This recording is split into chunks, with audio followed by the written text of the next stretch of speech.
कमरे की हल्की पीली लाइट में रिया खिड़की के पास खड़ी थी। हवा में उसके बाल बार बार चेहरे पर गिर रहे थे। आरव पीछे से आया और बिना आवाज किए बस उसके पास खड़ा हो गया। उनके बीच सिर्फ कुछ इंच की दूरी, लेकिन हवा में उठता तापमान बता रहा था कि ये दूरी दोनों को कम लग रही है। इतनी चुप क्यों हो? आरव ने धीरे से पूछा। रिया मुड़कर उसे देखने लगी। उसकी आंखों में वही चमक थी, महीनों से जमा हुई वो चाहत, वो तड़प, वो अधूरापन। आरव ने एक पल भी नहीं सोचा, बस उसका हाथ पकड़ लिया। रिया की सांस तेज हो गई। तस्वीर की तरह स्थिर उस पल में सिर्फ दिल की धड़कनें चल रही थीं। उसने धीरे से फुसफुसाया, पास आओ, लेकिन आगे नहीं बढ़ना, बस यहीं तक। आरव बस मुस्कुराया, जैसे ये भी उसके मन की इच्छा ही होती कि यहाँ जो शब्दों से ज्यादा बोलती हैं। आरव ने रिया की हथेली को अपनी उंगलियों में फंसा लिया। सिर्फ एक हल्का स्पर्श, पर रिया की पूरी रीढ़ में एक मीठी सी सिहरन दौड़ गई। वह एक कदम और करीब आई। अब आरव की सांस उसके चेहरे से टकरा रही थी। रिया ने अपना सिर उसकी छाती पर रख दिया। आरव ने उसकी कमर को उतनी ही हल्की पकड़ से थाम लिया जितनी अनुमति रिया की कांपती सांसें दे रही थीं। करीबियों का ताप बढ़ता जा रहा था।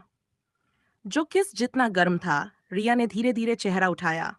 आरव ने उसके गाल को छुआ। बहुत कोमल, बहुत धीमे।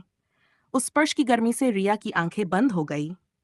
फिर रिया ने उसके होंठों की ओर देखना शुरू किया, और आरव समझ गया, वह मना नहीं चाहती, बस रुकना चाहती है, सही जगह पर।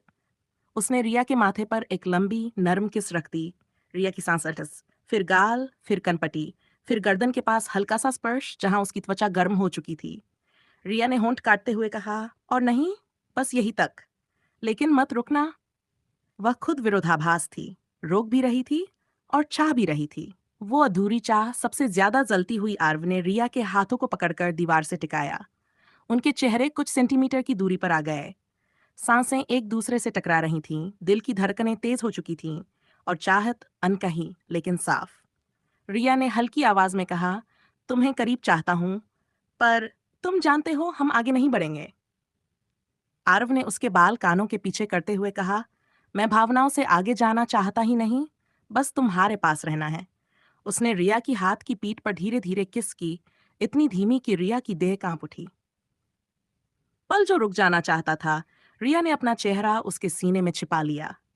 पलकों पर किस, उंगलियों पर किस, गर्दन के पास एक गर्म सांस, दोनों के बीच वही आग थी।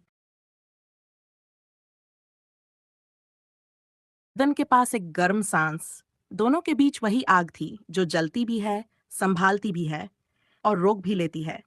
वे एक दूसरे को चाह रहे थे, बहुत चाह रहे थे, पर कमरे की हवा जानती थी, आज प्यार सिर्फ महसूस होगा, पूरा नहीं। और फिर एक अधूरी सी हंसी। रिया ने धीरे से कहा, अधूरा रहने वाला प्यार सबसे ज्यादा याद आता है। आरव ने उसके माथे को चूमा, अपनी बाहों में भर लिया और बोला, तभी तो ये रात पूरी से ज्यादा खूबसूरत है। दोनों सोफे पर बैठे, एक दूसरे से सटे, एक दूसरे की गर्म सांसें महसूस करते हुए, और रात खामोशी में पूरी हो गई, मगर उनकी अधूरी चाहत रोशनी की तरह दिल में जलती रही।